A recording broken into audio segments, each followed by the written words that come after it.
Patuloy ang pangangampanya ng mga pambatong senador ng Alyansa para sa Bagong Pilipinas sa iba't ibang lugar sa bansa para suyuin ang mga botante. Yan ang ulat ni Daniel Manalastas.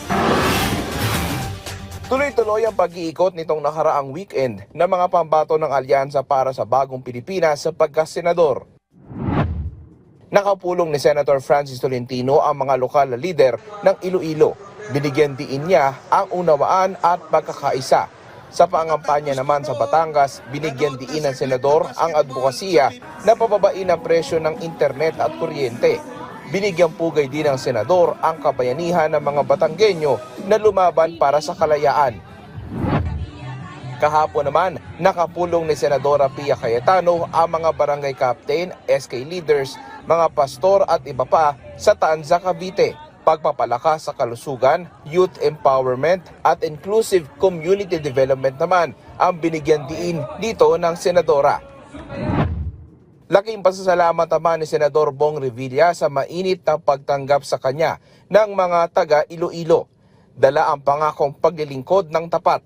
Kinumpirma rin ng kampo ni Revilla na nag-emergency landing ang sinakyan nitong chopper malapit sa bahagi ng Cebu. Ligtas naman ang senador. May mungkahi naman si dating Senador Ping Lacson para maiwasan ang karahasan sa mga election hotspots.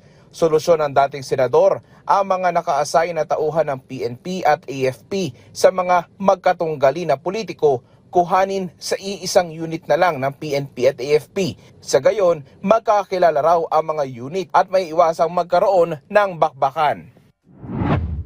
Nag-motorcade naman si Senador Lito Lapid sa Cebu kahapon bilang bahagi ng kanyang 5 araw na pagbisita sa probinsya.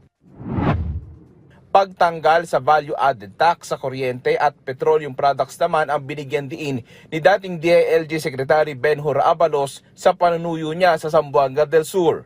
Isinusulong din ng tumatakbong senador ang probisyon para sa gratuity at incentives para sa job order at contract of service workers sa gobyerno.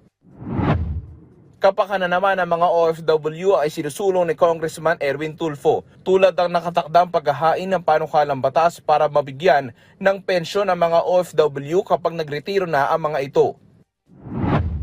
Nakuha naman ang pag-endorso si Representative Camille Villar kay Quezon City Mayor Joy Belmonte. Pinakinggan niya rin ang hinaing ng mga transport groups at iginiit na handang sumuporta palagi sa mga taga-QC oras na mahalal bilang senador.